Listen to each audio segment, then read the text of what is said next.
Hey everybody, and welcome back to another episode of Release the Fans. This is Emerald City Hockey's kind of fan interview, fan conversation, community.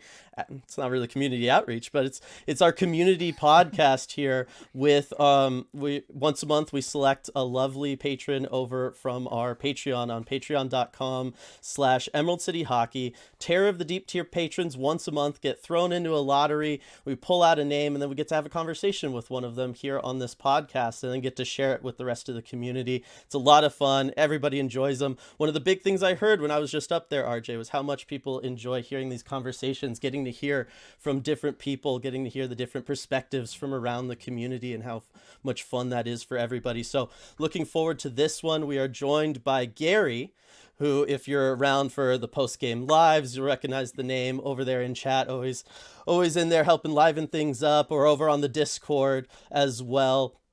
Always have a fun time talking to you, especially having you in the game chats over there on Discord.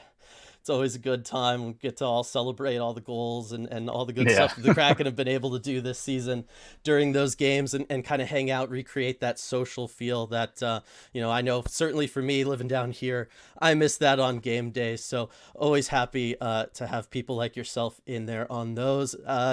Gary, how's it going?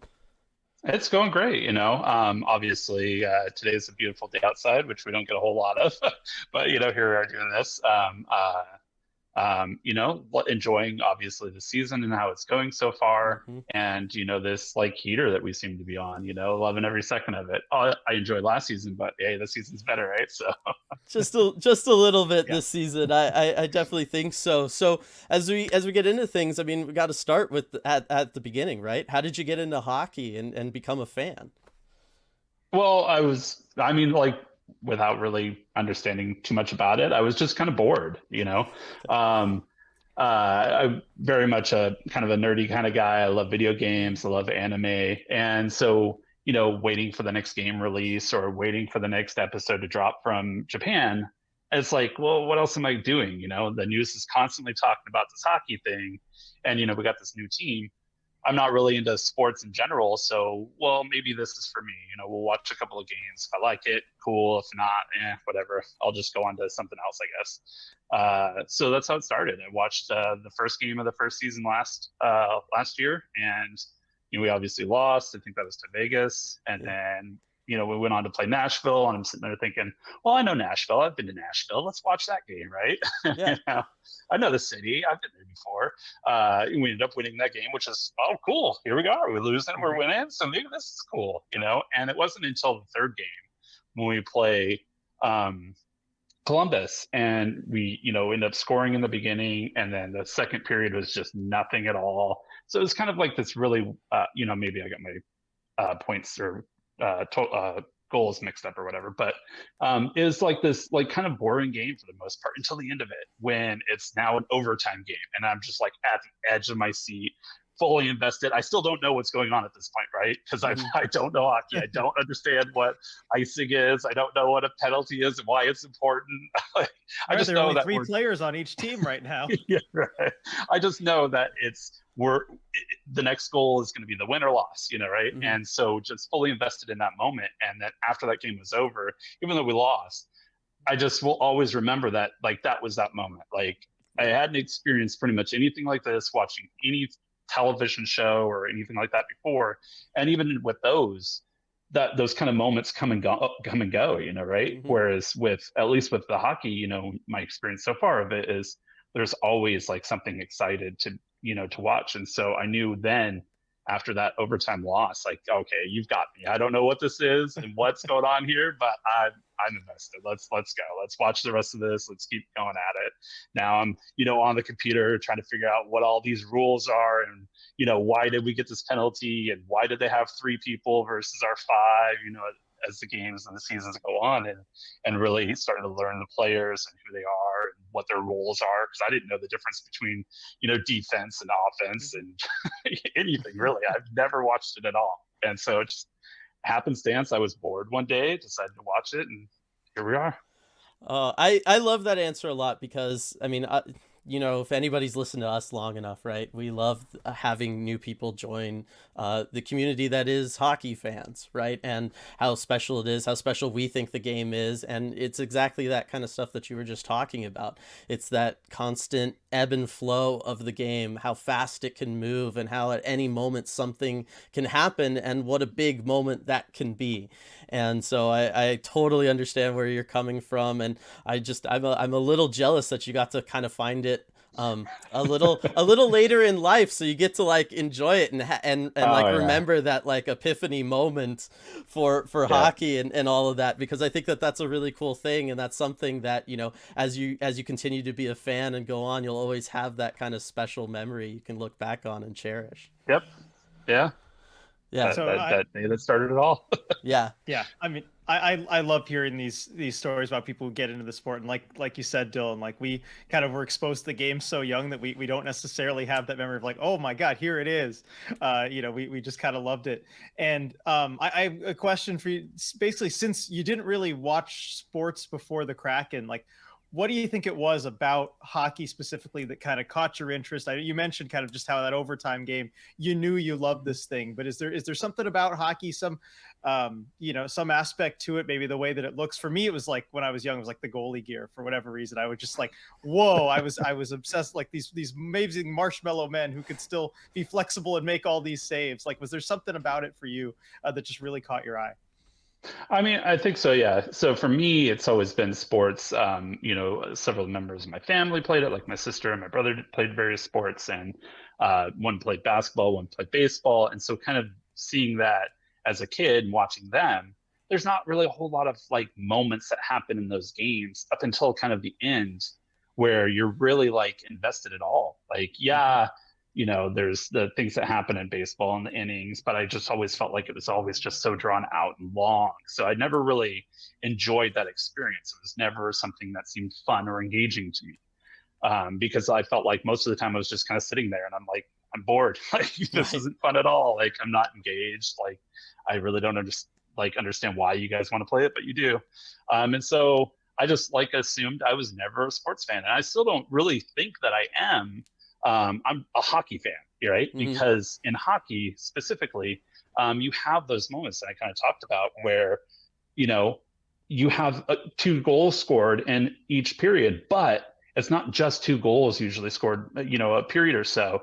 It's that anytime at any moment somebody takes a penalty and all of a sudden it's this 2 minutes of on the edge of your seat because, the two teams are tied and this one penalty is going to decide, does the whole momentum of the game completely shift because of this 1 second, like somebody took a high stick and now your team's down a player and here they are coming through and scoring, and now it's no longer a tight game anymore. So there's always those moments in every single game, in every single period, where you can really be engaged. And as soon as you feel like the excitement is kind of wavering, nope, here it is again. And it's every single game is unique and every single game is different, because of all of those, subtle things. And it's fast, watching them pass from one end to the next and creating those moments, especially on scoring opportunities or a really good stick lift that kept them from being able to, score on the goal, or those amazing saves that a goalie will make where they're just doing this diving, sprawling, glove saved and completely stole the chance that your guy had. It's like those moments are just like, oh. So for me, that's what it is, and that's why I'm still watching it, and that's why I don't think it's just a sports fan, because I still don't think, even if I was to go watch a different one, that I would have that same engagement. I would still want to see it that way, because I my understanding of what those sports are, that's what that was. And unfortunately, hockey doesn't really get a lot of mainstream attention, and I think that's where kind of some of that fault lies. And that if it did have that mainstream attention to it and people actually saw it and were able to engage and experience that like I have, and maybe that's just unique for me, but that's where their complete mindset about how the game is and what this sport actually is would completely change, and they would be lifers just like me. Because I don't see how it could not be, right? Right, exactly. My mom has always said like the best way to make hockey fans is just get them in the building. Just get them in there, Yeah. have them watch it, experience that as, the crowd goes through the ebbs and the flows of the game and all of that. My whole thing, growing up, going through like homeschool communities and stuff, not a ton of sports fans in there. Lots of people always question like, well, why do you like sports? Why would you like sports, right? Like it's just people like running around on grass on TV. Like what is there to it? And for me, the draw was always, and you were kind of touching on this, that unscripted nature of it, right? It's the ultimate form of reality television in the sense that you never know what is going to happen next, right? These athletes out there are all they're working towards what could seem like a somewhat trivial goal, right? Oh, he's just going to take a stick and he's going to shoot some rubber at this net and hopefully it goes in, right? Like if you just describe it like that, it's kind of like, well, that's what's so special about this. But when you factor in everything else around it and what it takes to actually accomplish that goal, as other people are out there trying to stop you and the strategies that get involved in it and all that, I mean, it becomes this greater thing for you to kind of follow and pay attention to. And yeah, like I said, that unscripted nature of it, that never knowing what's going to happen next, it helps you get into it and feel like that much more kind of attached and focused in a way. Yeah, I think that's a really good way to put it too, because when you're first watching it, as I didn't understand what was going on. I had no clue, and it was just kind of trying to figure out like how did this happen. And now that I've gone through a whole season and a half now and really dived in and really paid attention to what the game is and learning those strategies, now I'm not just paying attention to who has the puck, but I'm also now watching like what are the players around them doing and how is that play impacting what's going to happen next, and not seeing those board battles and that person rushing in, or the 200-foot game that we see from Maddie like every single day. The guy's ridiculous, but where he's clearly all the way on the other side of the ice and comes all the way back, and because that player was able to do something like that, and watching that and understanding that play and how it impacts the game, now it's just on a whole another level. And I'm just like, yes. So excited. There's always new levels to go with this stuff. Even Dylan and I have been following this for years. You kind of unlock things, and just seeing the upstream effects of everything. That's what's so fun about hockey, is you can never fully figure it out. There's always more to see. Yeah, for sure. And so that's like talking about hockey fandom stuff. Now let's start getting into Seattle Kraken, right? Because, I want to know, you kind of mentioned it earlier, right? Like, oh, you're hearing about this new local team. What's going on with that? What is it about the Kraken that you enjoy? What's your favorite part about being a Kraken fan? And yeah, just your overall kind of experience of how you got more and more involved with the team. Well, I guess we'll start with like, I was never from Washington, never from the Seattle area. I grew up in California. Lived there until I was about like 20. I was in a small town in the middle of the desert, so there's nothing going on, right? Yeah. So I had an opportunity to move up here almost 20 years ago, and it was just like, yes, let's go for it. It's a new experience. I fell in love with the area, especially coming from a desert to like a forest and the rain and everything like that.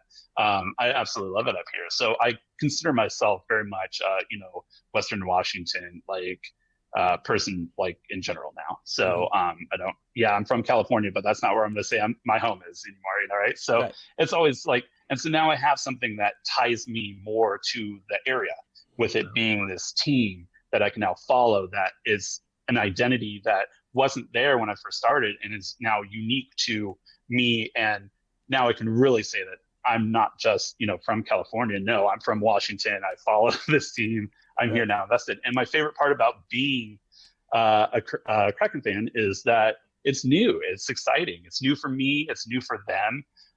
And so I get to experience all of these amazing, great firsts that I would never be able to experience or have if I became a fan of a team that was an older, original six, or has been around for the last like 25, 30 years. Those experiences have all already happened. So I get to experience this first as a hockey fan, right? As a new one, and then also be able to experience it with a brand new team too, and seeing what these guys went through last year, seeing what they're able to accomplish this year, and it's awesome. So that's my favorite part about being a Kraken fan, is just that it's all brand new, and I get to be there for all those moments. I get to be excited when, we're going on this 7-game road trip win, historic moment. Like that was me. I was there. Right. Yeah, no, I totally understand. And, good on you too for coming in early last season, not knowing anything, and then sticking with a team that, struggled in their first season, to say the least. Because I got to think that was also something, as you're learning about the game, as you're getting more, learning about just the game itself, but also the players and everything that's going on with that, to have it be this team that is struggling to kind of find their own footing in a way. Was that kind of like a parallel with you as you were like exploring hockey? Did you kind of feel like a sense of connection there around that? Yeah, definitely. Because we're at this point here, I'm definitely invested. I'm there with them, and it just comes down to, I think, me as a person, I'm a glass half full kind of guy. Mm-hmm. Like everything's always optimistic. I always see the good side of everything. Like last season, even though it was kind of a terrible season, like we got a freaking top 4 pick, right? Like right. That's the beauty of it. So like, and the fact that, yeah, there was lots of losses, but we have a hockey team, like it's just to be able to be so excited about like all of those moments that I found something I absolutely love. It doesn't really require a whole lot of money, which is great. I can watch it just on TV.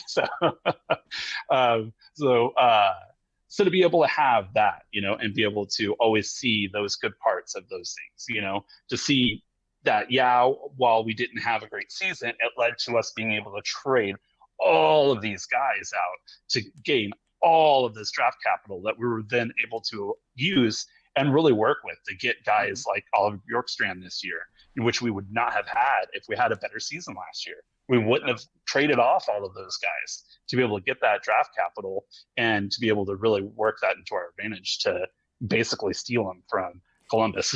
Yes. So I'm always looking for those moments, and that hopelessly optimistic kind of like side of me that, yeah, even if on a terrible season, we still got hockey. It's still fun. This will give us a good spot for next year's, prospect pool and everything like that. So. Yeah. And that optimism, that glass half full type of thinking, that's something that, from you and just from so many Kraken fans that I've just really enjoyed seeing, especially through the downs of last season. It's the kind of thing that kept Dylan and I going, quite a bit during those games.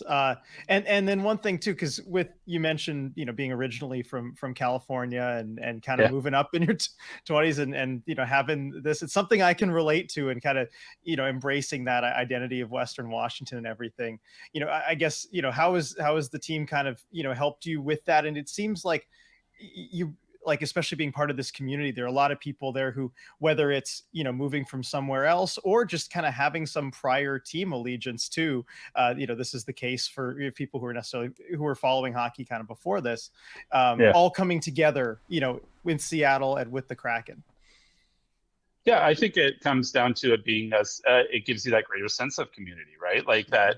I kind of until this moment almost felt like, yeah, this was my home, and I'm definitely a part of Western Washington, and I've lived here for almost half my life now. That what really is tying me into here, I really never saw myself as ever wanting to leave or kind of move anywhere else. I've been all over the U.S. I've experienced kind of some of those different places and visiting and stuff like that. But I would never say that I really want to kind of move there, right? This just really ties it home for me and really gives me that sense of not only just, this is where I am meant to be, but then also like it gives me this team to root for and to really dig into, to say like, this is a part of now my, identity is who I am as a Washingtonian, is being a part of this team. And, so tying that together, and it gives, all of these other people from these different places as well, that kind of same sense that maybe they didn't really have before. And now that we have this team to be able to root for and to be able to stand behind, we're able to see common ground with these other, individuals that we would have never met otherwise, and to be able to, gain kind of that sense of community, especially with all these different transplants.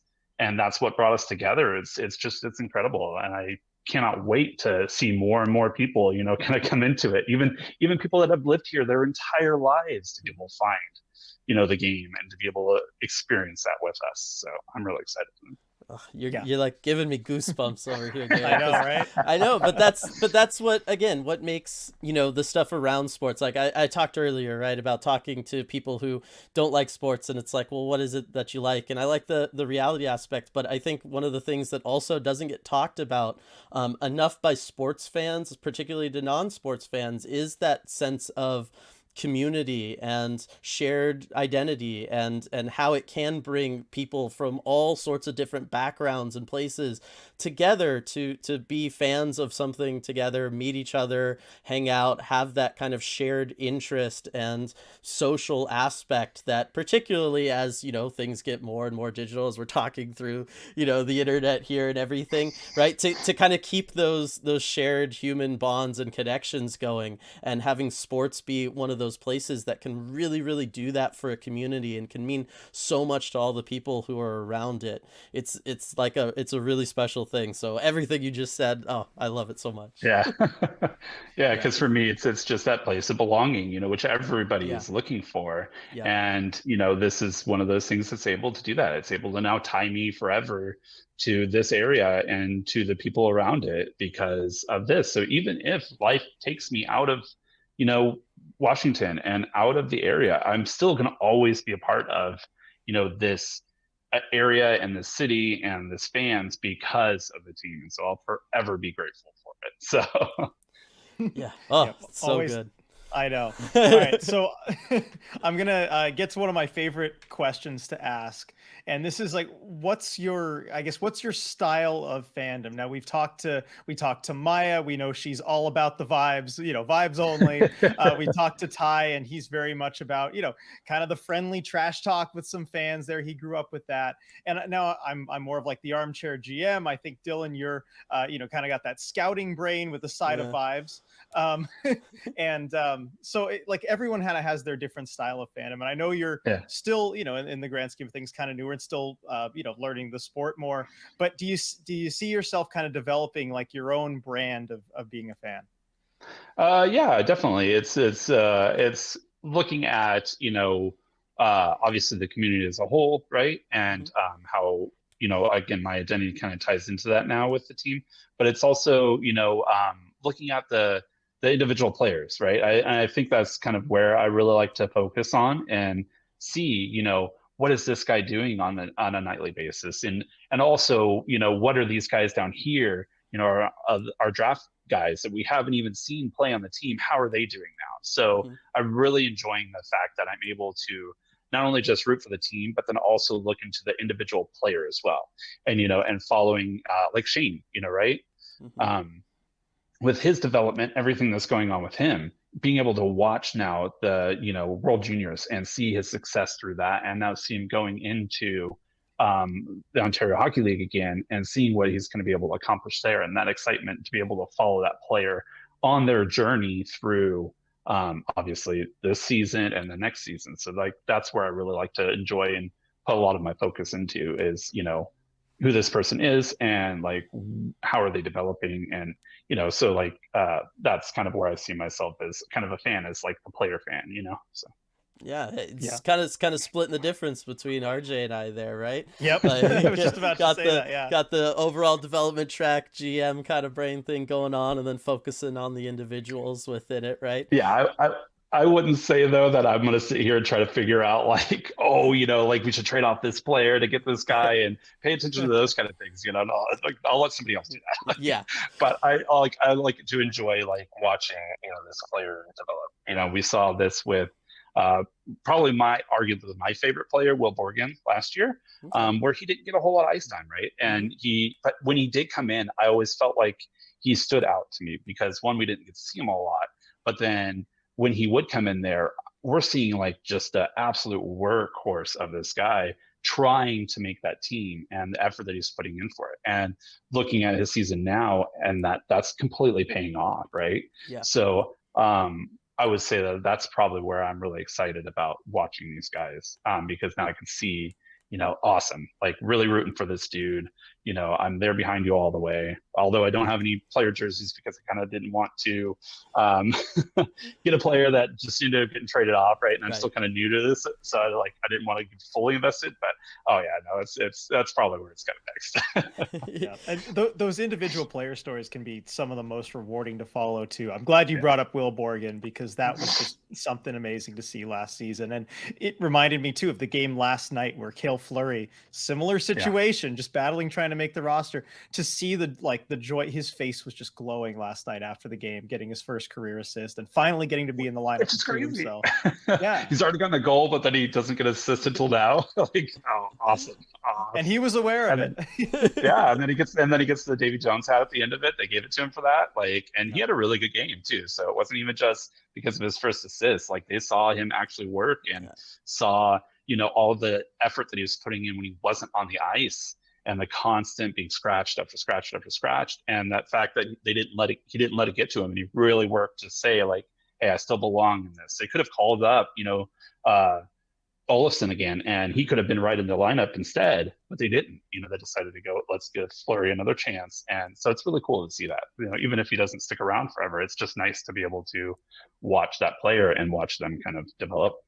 Yeah, I mean to see the growth that they can have, right? Talking about like Shane Wright and following that track. And it is kind of this weird situation where we're watching these people that we otherwise would have, absolutely zero connection to or with, right? Like Shane Wright would just be some kid in Ontario, right? Yeah. If he wasn't drafted by the Kraken for us, and yet instead here we are, and we're rooting for him, and we're supporting him, and we're following him as he goes through all of this growth both on and off the ice. When he was here earlier in Seattle, right, we're all rooting for him to get used to living on his own and get out of the apartment, get in there with Donato and all of that good stuff.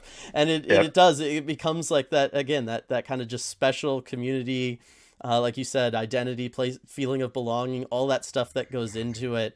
And it makes you feel like, I don't know, a happier person in a way, right? Because you're kind of like helping share in somebody else's, growth, their betterment, right? It's kind of just nice following like these young people as they're going through all those things we all end up going through, and kind of going and being able to cheer them on through it in a way. There is like a weird feeling associated with that again, I don't think it's talked about a lot, but it's very much something that we all go through as sports fans and feel. Yeah. So you mentioned Will Borgen, still your favorite player? Yeah, I probably Okay. would say so. Yeah, because he's just all he gets in there every single day. You always see the guy just complete smile on his face every night, and he really seems to really be enjoying what he does. And I'm excited for the potential that we now have with him. In the future, in the next couple of years, because I'm not sure that we're going to see this guy going anywhere anytime soon. And if he keeps working as hard as he is, he's going to be a main staple in this team. So, and I'm really excited for obviously us because we get to keep him, but then also for him because then he gets to really like prove that he deserves that spot. So. Yeah, no, for sure, for sure. So, I love hearing stuff like that. I love when people's favorite player isn't the obvious person, right? It isn't just like, well, who's leading the team in scoring today? That's the one, right? Especially, no, but yeah, go for it. I was gonna say, but no knock on those fans that have that Right. player, and that's why they enjoy that player, right? Like McCann is gonna be your favorite player because the dude is just incredible and scores like just the sickest goals, like as if it's almost effortless, and so to be able to watch that and watch that player and be able to stand behind that player is awesome. And everybody's going to have their own unique reasons for why they like this player, like Maya's goalie analogy, right? Like she loves that because it's that vibes, that she gets from that player, and they really don't get a whole lot of support. And so she wants to be that fan that's there behind them, rooting them on every single day, every single game, coming after, especially on Twitter, hard for any of the naysayers, right? Like she's on it. And so I really appreciate like that everyone can be their own unique fan and have those players and have their own reasons for liking them, Right. And so I'm never going to knock anybody for wanting that top player, even though I think, hot take that Connor McDavid is kind of overrated. But that's just my personal take. I don't really. I mean, like he's great, but you can't play the game by yourself, right? Like it requires an entire team. And as for amazing as the guy is, and he really is really good, there's no chance that anybody else on the planet is going to be able to stop this guy, especially when he's really going. But it's just like for me, it's just kind of like I'm over it. let's get a player out here that's really going to show heart. Not that he doesn't, but like that is really there to kind of like root for a different person. And so, yeah, good for them for supporting him. But I'm going to be getting this guy over here because for whatever reason, he is my favorite. So, right. No, that's awesome. Yeah, and it does become like a personal journey kind of thing as you find what it is that you like about certain players and which players you tend to find yourself liking and going through that. And definitely not a knock on those people, especially because like, Matty Beniers probably going to be leading this team in scoring for a good long while, right? Definitely don't want people feeling any way about choosing him as your favorite player, because again, it is one of those things of, even with a player like Matty, there's a lot of different things to like, right? You could like the scoring aspect, but you could also be a fan of his for the 200-foot game, right? That you mentioned earlier, and all of that crazy, stuff. Yeah. Like there's even more levels than just, kind of that surface of like, well, I like that guy. Like, it's like you always like one, you find yourself drawn towards kind of one aspect of every player and what it is about it, their game or their style or their vibe or whatever it is that draws you in. And it is something that's it's always fascinating to hear the different people talk about it. So I know you said you don't have a player jersey yet. So how far along are you, do you think, before you can make that leap? I know you said you were, you didn't want to just get someone who's going to be traded right away, but how close do you think you are? And then when the time comes, because I'd like to think the time will come at some point. Who are you thinking for that jersey? Is it Will Borgen or maybe someone else with a little more security? No, it's definitely a toss-up between two players, and for very different reasons. Will Borgen for sure, because he definitely is like my guy, right? But then there's also the fact that we're engaged right now. We're not technically married, but I call him my husband anyways, just because we've been together for 9 years, so why wouldn't I? But his last name is Wright, so now it's kind of like, well, when we get married, I planned on taking his name anyways. So is that the player I go with? Because, hey, we'll share the same name, and he's going to be around for a long time. So it's now a toss-up between the two guys. And I just genuinely like Shane's attitude this whole time and everything he's been going through, especially with the draft and falling and everything that's happened with the team and trying to make the roster and kind of not quite getting there yet and, being sent off. And he still seems to have really good spirits about all of it. So that's definitely a good guy to back either way. He's going to be a center for us in the top two, for the next like 10 years. So it's a good pick. He's not going anywhere anytime soon. And then also it's like, but then I got Will, I kind of want to back this guy. So I still haven't decided yet, but I'll probably just get one of each. And then, hey, we don't have to worry about it. Yeah, well, then the tough decisions just become which one do you wear that day, which becomes a whole different. Because the daily tough decision, No, that's a pretty easy one, right? So you just get one away and then one home. You wear the home when they're playing home, and then you wear the away when they're away, and then you're repping both guys at any given day of the week. So. Yeah. And then of course next year for the Winter Classic, they bring out the Metropolitans jersey. It all gets more complicated. What do you do then?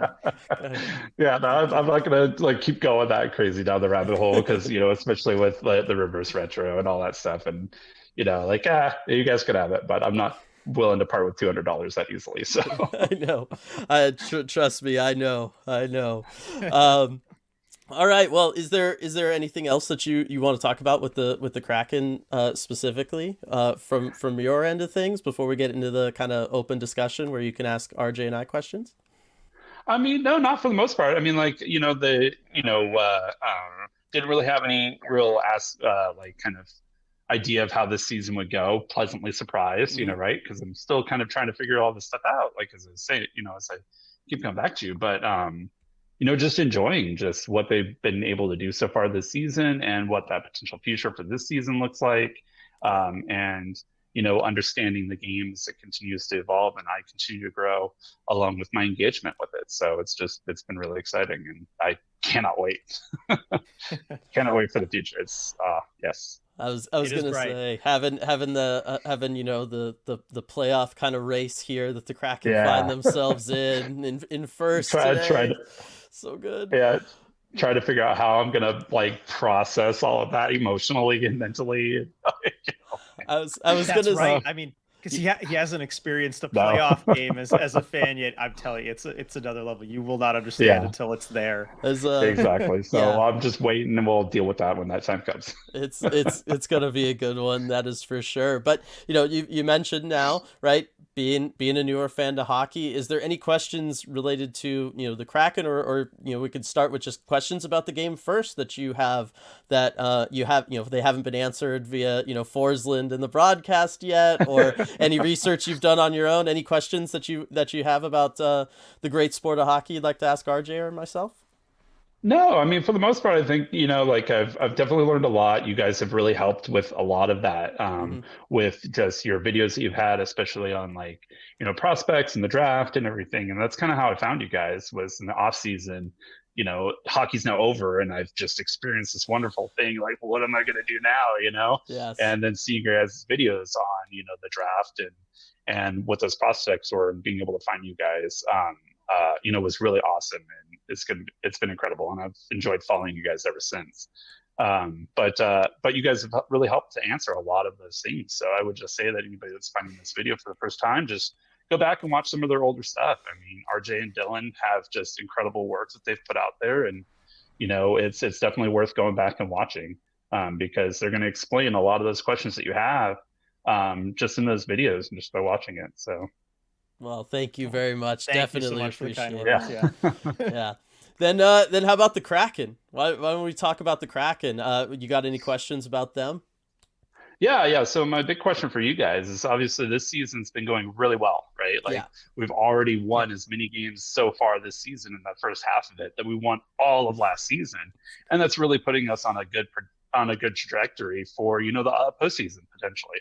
But we also know that a lot of the players that we have on our roster have contracts that are going to be expiring in 2, 3, 4 years. So what is that team supposed to look like in those 3 or 4 years? And do you guys have any kind of ideas as to where we could see some of the guys that we have now kind of extensions possibly getting re-signed, or what the prospects that we have like, because there's lots of really good ones. I mean, we know some of them are doing really well in their prospective teams, like with David Goyette. I looked into it the other night, and he's 8th overall in points with like 56 in the OHL, 6th in goals amongst all skaters. Ty Nelson, which we also drafted last year, is 16th overall. And I think he's the second highest defenseman in the league. So, and these are obviously points. So these guys are doing really well. How do we see them fitting in with the team? And what are your guys' takes on, what 3 or 4 years is going to look like when we're really trying to still push for playoffs and potential cup wins? Yeah. So you just asked RJ's dream question. So what just Yes, happened? I am loving this. This is RJ. So I mean, RJ, do you wanna kick us off? Yeah, let's kick us off here. Gosh, where to begin? So I mean, as far as player extensions, I got to see if I want to do this like by position group, or like, do we want to do this as far as like extensions and then prospects? He needs to know which set of Excel spreadsheets to open first. Exactly. Yes, I have them all queued up here. Just see which one we want to go with. But I don't know. I guess should we do just it? Pick, what are you most excited All to right. talk about, RJ? Okay, Yeah. I'm most excited to talk about, I guess, extensions and then where the prospects fit Yeah. in. And I'll start, I guess, like forward wise, because I do want to kind of break it down here by position group. But the number one most important item here is Matty Beniers and his upcoming extension. He's under his ELC, his entry level contract, for one more season beyond this one. So that's as long as he'll stay cheap. And then the extension has to come. And I mean, Dylan, I don't think we've talked about this as far as like throwing numbers out there, like Right. to each other, even like, what do you think in that extension looks like? I think I mentioned on Red Glare the other day, just 8 years times whatever the lowest cap hit you can possibly get Ron Francis, but I think it's got to be 8 years. Yeah, you have to do 8 years, which will take up some of his UFA years on the back end. I'll be paying for that. Yes, and you're going to have to pay for that. But I feel like, we've talked about this before. Certainly I have, right? The idea of Matty being the future captain of the team and what he's going to mean. And certainly the fact that he was your first ever draft pick and just having him be as good as he is already. I mean, he's nearly a point per game player in his first full season. Again, these are things that it's going to be a large number. What I was thinking is if you can get it done this offseason, RJ, if he's down to go ahead and do the full 8 years, he doesn't want to do a bridge deal, which the sense I get from everything is that that's more likely. I think a bridge deal, we'll talk about Shane Wright in a little bit. That seems to make more sense there. 8 by 9. Yeah, I mean, I would be thrilled with that. I would 9 be per thrilled year. with that. Because what I did for this too is I kind of opened up Cap Friendly's Armchair GM and I went to the furthest year out that it would let me go, which is 24-25. Yeah. And I marked him in for 8 times 10. I would love to go 8 times 9, but I just for a player like Matty Beniers and with the cap going up potentially dramatically, 8 times 10 is what I think might be realistic. Yeah, I think that's where it is. And then as far as like kind of concepts, like I said, I think Matty Beniers is the one where because he's a little bit older, you're buying up those UFA years at the end. That's going to make it more expensive. And because of who he is, his style of game, being that two-way center, being that kind of like, next Patrice Bergeron potentially player in there, or the next Ron Francis, even if we want to go that far, I think it makes more sense to go ahead and lock him up long term, have that kind of face of the franchise, have that person who we all know is going to end up a leader of this team. I feel like it's more important to send that message of, maybe, yeah, you're paying him a little bit more in those first couple seasons than if you'd try to do a bridge deal first and just sign him for a couple years at a cheaper contract. But I feel like for Matty Beniers, the number one focus just has to be getting that 8 years total done. Yeah, because something I strongly believe is if there's a player like that is the cornerstone of your franchise, get him signed as long as you can, Right. and it'll only get more expensive. That's basically the case. Yes, that is just generally how it goes. You could ask Toronto about the idea of just trying to do the bridge deals and then try to do the other. It's not as easy as it sounds to go the other direction. Shane Wright, though, I feel like is going to be like a slightly different story because we look at Shane Wright, he tries to break in, couldn't quite do it. The team, part of that's on the team, right? They just had so many forwards and everybody was playing well. It never really created a spot for him. But he looks more like a player who's going to need that kind of next season as his first full season to get used to the NHL. He's also a player as great as Beniers is defensively, that I get the sense of he wants to be that kind of more shut down defensive player. Right, that's what we're seeing from him in the OHL right now. Again, now that he's back there, it's just, I'm going to shut down the neutral zone. Nobody's getting through here without going through me first, and they're not going to be able to do that. And that's what he really prides himself on. And so I feel like for players like that, we generally end up seeing, because they don't necessarily have those offensive numbers right away earlier in their career. I think Shane Wright will be more of a situation where it's going to be like a longer term, step-by-step process with him, not just as far as on the ice, but also with the contract situation off of it, where you're going to see, a bridge deal after that first contract ends, after his ELC ends, where you're going to see a couple years, a 2 or 3 year deal as he continues to kind of grow into his final form, so to speak. Yeah, I think you're probably right on that. And just because it's more of a progression for him, and also just when you're in that in-between space where Matty Beniers, he's franchise cornerstone, everybody knows it. It's easy to know what he's going to get paid. For Shane Wright, it's going to be a little bit more of a question, and often that just leads to a compromise and a bridge deal like that. Right, and a lot of it's because Shane Wright, there's so many directions he can still go. We've seen him put up amazing numbers in the OHL as a 15-year-old. So we know he has this offensive flair to him, but he wants to play defense. He wants to focus on that now. A couple of years, he could decide to focus on offense again and strengthen that side of his game. And we're talking about him putting up the same numbers as Matty and stuff. So it's harder to project him at the moment than it is the others. But as far as, you're looking at things, RJ, with this forward group, Eberle, probably not going to be re-signed towards the end, or if he does, you're talking about a shorter term kind of Yep. lower money kind of thing. Yanni probably not hanging around after his deal's up after 2 seasons from now, a couple of years from now. Wenberg, kind of same situation. Forward group was what I was having the hardest time trying to think of, because most of the money that you're going to allocate there is going to Beniers. It's going to eventually go to Wright. I have one interesting kind of idea though for it.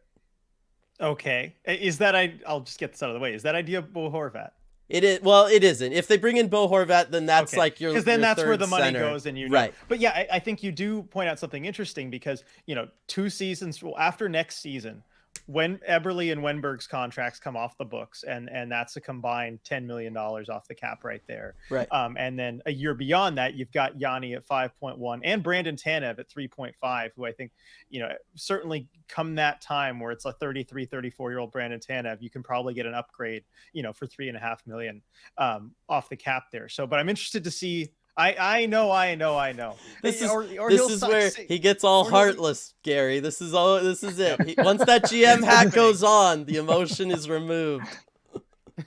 Anyway. No, but this is kind of part of it, though, right? Like we really have to sit here and think about, like, yes, these guys are freaking awesome right now, and they've been doing wonderful things for us for the season, but it's not sustainable long term. Right. And to get to that long term goal, and how these other guys that we've already drafted, and some of these moves that we're going to make. So that's that's where I've really just been trying to figure out, like, how is this going to work in 2-3 years? So I really wanted to get you guys' take on this, because I figured you guys would definitely have a good one.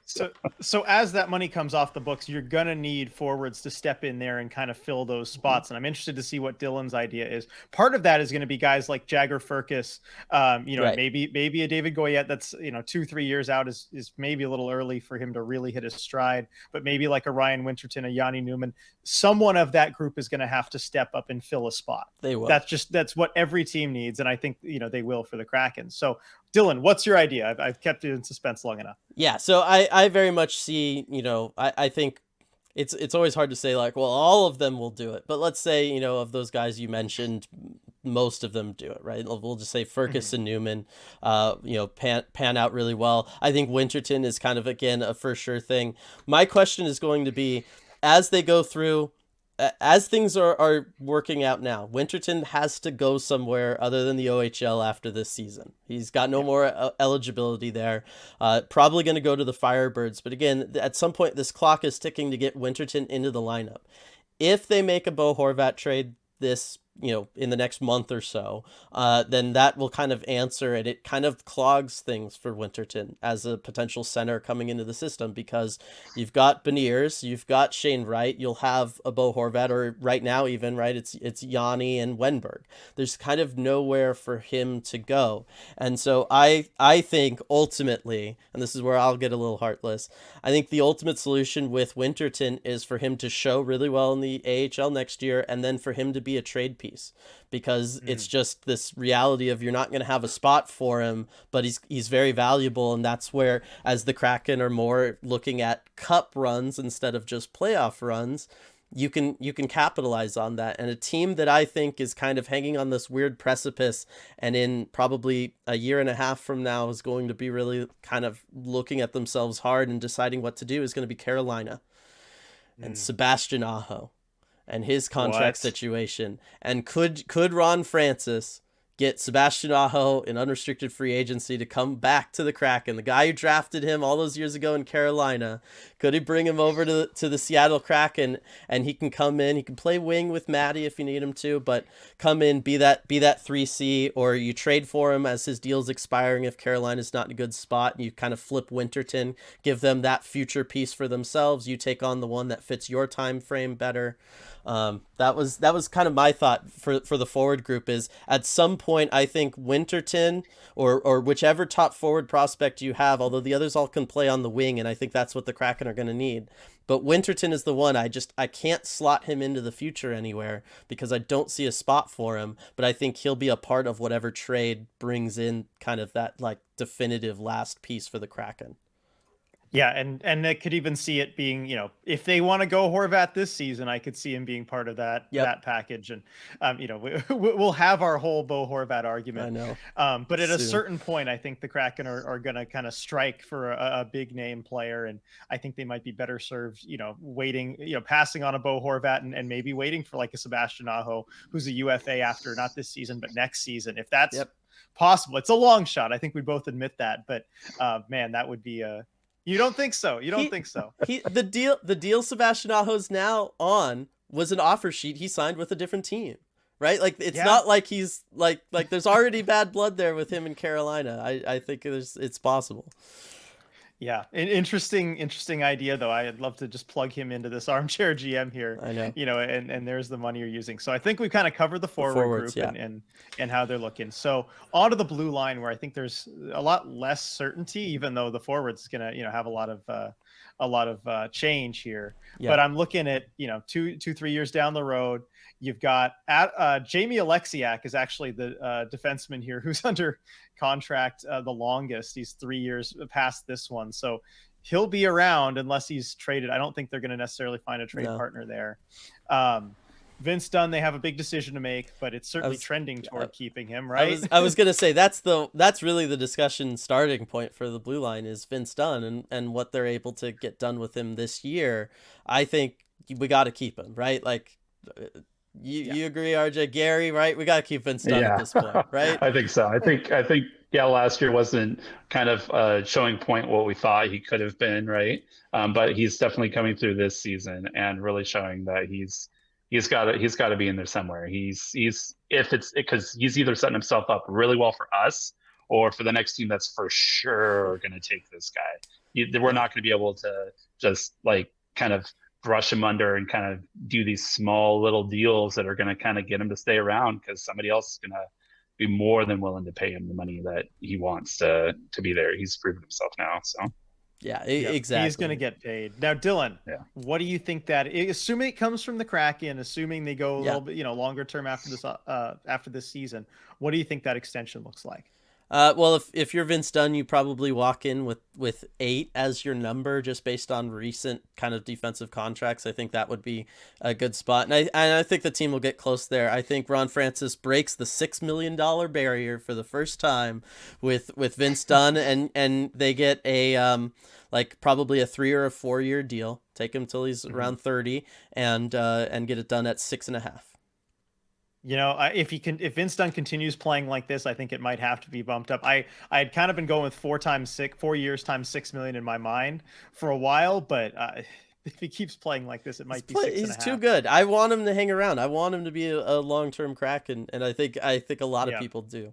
But when I look at the defense as a whole, RJ, trying to take like a larger scale look at it, outside of the homegrown stuff of like having Ty Nelson come in, he is our future power play quarterback. Like no doubts or questions in my mind. The fact that he can lead the OHL in shots as a defenseman is like mind blowing to me. He'll just casually drop 11 or 12 in a game.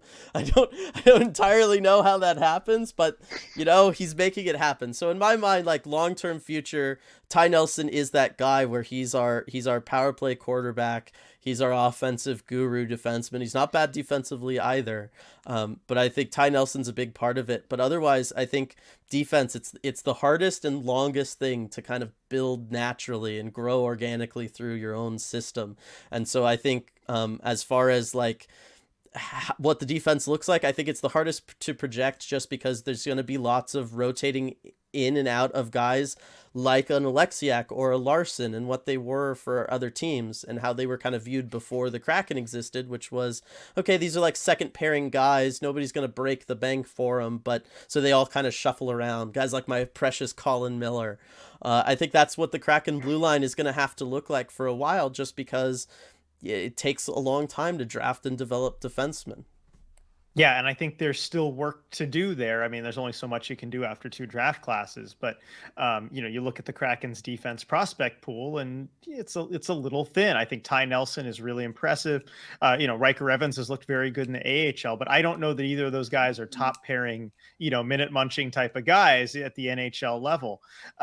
And so there's going to be a certain amount of remaking you're going to have to do. I mean, you look at, Jamie Alexiak is 30, Adam Larson is 30. Justin Schultz is 32, and I know here I'm getting all the depressing. Carson Soucy's contract is up, at the end of the year. I was gonna say, and but you look at what you're left with as far as defensemen kind of in prime age, and it's Vince Dunn and nobody else, right? And so you're gonna have to, I think, bring in at least one more bigger piece, and that's where I worry about the big name center acquisition, is because at least in the short term, if you do that, it means you can't really add to the blue line in a major way. Yeah, I think that's where the cap bump will help out this team, and that's where they'll use that kind of like newfound money and space. So, and we'll get into this in the Horvat debate that I'm sure we will have at some point. But that's the blue line, yeah. Yeah, and it's one of those, like, I think the Kraken are going to kind of remake themselves structurally from a coaching standpoint too, because that's something we haven't talked about, and it's harder to look at. Like if you're just looking at cap friendly, is I feel like, at some point the Kraken, whether they stick with Hackstall or not, because of the defensemen that they already have coming through the system, being guys like Ty Nelson and Riker Evans who are going to be really offensive, I think the team's going to have to take on that identity of being a team that's going to have to focus more on offense and more on the idea of moving the puck out of the zone quickly and trying to attack with speed and on the rush. So you'll see, as over time, as we've seen with Vegas, it's impossible to kind of keep that insane depth at forward that the Kraken have. At some point, it's going to look more traditional with kind of a clear top six and a bottom six. Unfortunately, I don't want that to be the case, but it is. I think that's where you'll start to see that identity for the overall team be one of kind of speed rather than physicality, utilizing guys like a Jagger Firkus who are smaller but supremely skilled. That matches up very well with having guys like Ty Nelson and Riker Evans on the back end who can skate and get the puck up to them, and they're not going to have to dump and chase and try to win board battles in deep. I think very much the identity of the Seattle Kraken is going to be one of speed in the future based on who they have in the system already. Yeah, and you see it in the way that they're drafting, and that's kind of, I think, the ultimate destination. And yeah, it's a little depressing that this whole super depth, no superstars kind of game isn't sustainable. But it's really not when you have a player like Matty Beniers. Like, you either have to, pay him big money. Yeah.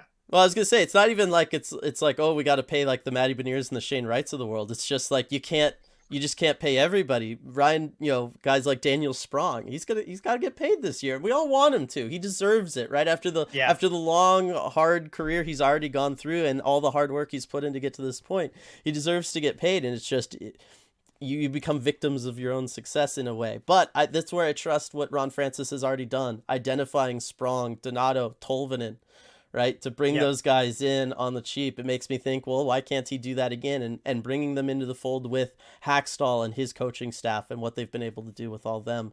I mean, it's one of those things where, in that sense, the future is just like, regardless of what the names look like coming in, I trust the process. Yeah, and you've seen that like with Tampa basically refreshing their entire bottom six and still keep going to Cup Finals. Yeah, a lot of success can depend on finding the next one of the success story that you found. All right, so shall we close it off with in goal? This is the simplest conversation there is to have. I mean, it's Philip Grubauer forever, right? Well, I'm going to float something, and then I'm going to go and hide in a safe house from Medeiros. It's not his contract. It's not like a backbreaker if you buy him out in a year. Ooh. So that's an option that they could go if Ron Francis decides, because it's the situation this year. You can't be paying a goaltender starter money and then every year be like, well, Drieger is going to split and Martin Jones is kind of our 1A. And like, that's not a good situation really for anybody, because at some point, if you're Philip too, right, you're not happy with that anyway. You're getting paid, but you want to be playing. That's why these guys are all there, is because they want to play. And so I think Ron Francis at the end of kind of next season, depending on what happens, or even this season, it's not crazy when you do the buyout Not good. calculator. I'm looking not- at yeah. It's not good, but it's not like it's not, you could live with it if you needed to, but my guess is next season is what you're looking at. But I think that we might be headed in that direction, especially if we see them extend Martin Jones. Yeah, and I think that's a decision they're going to have to make on Martin Jones, and do they feel like he's kind of part of that, medium term solution there in net? Because I'm sorry to keep bringing this up, but he is 33. He's not going to be Yes, playing. I know. He's not going to be your goalie 5 years from now. No one's going to be doing that at 38. But yeah, I mean, looking at the buyout at the end of next season, it's something. If the play doesn't improve, you have to consider, and it frees up a little bit of money for you. But yeah, this is the one that I'm least sure of. And then also, if you extend Martin Jones, can you find a solution for Chris Drieger, because he is under contract next season? Yeah. And all of a sudden, Well, you've got over $9 million in net, not counting whatever Jones costs. I know. But don't get. Somebody is always willing to trade for a goaltender, RJ. You know this. A goaltender. I don't know about a particular goaltender, but I don't know. Maybe I'm more pessimistic on this. I think you are. Anyway, I mean, do you have what are you thinking so far, Gary? Based on we've thrown a lot of stuff around. Oh yeah, but a lot of it though is because a lot of these other teams have been established and have been around for years and years, so they already have been working on this and having these guys coming up through their systems to fill these roles, whereas we don't have that. And we know that with the team that we have now, a lot of them, I'm there with RJ, are older. They're on the older side, so serviceable years are getting real close on these guys, and their contracts are probably going to be where those end with us. And what is that going to look like then? Because they're really good for us right now, but when that time is eventually over, how are we going to pivot and manage and kind of like go in that direction and still keep heading towards cups and playoffs and everything? So I appreciate you guys' perspective on that, and definitely helps me to understand where Ron Francis, his mind has been this whole time. And he's kind of seems like, was already on it and was already projecting that this is kind of the direction the team needed to go in order to, get into that next step in a few years. So, yeah, I think I really trust in Ron. I trust in their scouting staff, their pro level scouting staff. I think they've done a fantastic job in all this. And then also the analytics staff too has done a really good job of, both of those things have to work in tandem. For you to find the diamonds in the rough in the Tolvanens and the Sprongs and the Donatos and all of that. Like, I really think that, we have such a solid future, not just because of the great young players we have, but also because of how this front office is put together and all the people involved in that. And that is something that should not be taken for granted. That is for sure. Yes, that is certainly not the case. Lots of everywhere. teams don't have that. Yeah, but it is going to be interesting as their kind of drafted identity starts to take over with the guys that they have. I talked about defensemen. They take a long time to come through that pipeline. Goaltenders, it's the same thing, right? Goalie is going to be this weird question mark for the team just because let's say Nicholas Coco is like this next fantastic goaltender. We're still looking at probably 3 years from now before we'd really he'd be finding his footing in the NHL. And that's just kind of what these timetables look like for things. So it's going to be an interesting process. I think if we see a Horvat trade here soon, or if we start seeing something else like that, or this upcoming offseason will kind of give us a clearer idea of what Ron Francis's long-term plans are. One kind of major move, and we'll be able to kind of suss out what the forecast is from there. But right now, I mean, there's lots of interesting directions for him to go. Yeah, definitely lots of ways that he could go. And it's just going to be so exciting going up to this trade deadline, as potential buyers, just seeing what Francis decides to do. Yeah, it's exciting. I love this. I love that the team is able to be in this place already. Right, we're in a playoff hunt. We're in first place in our division, and we get to think about things like that. Oh, I love it. Yeah, this is the good stuff. All right. Well, thank you so much, Gary, for sitting down and talking with us and doing this, and for all of the amazing support and in community engagement, for being a member of this community, for, like I said, hanging out with us in those post games, for being active on the Discord in those game chats and stuff. It means a lot to have you and people like yourself around it's what makes this all work. You know what I mean? And I'm not saying that for like us at ECH, but sports and community and that sense of belonging you were talking about. It takes all of us to have that perspective and to come together, and it's really awesome.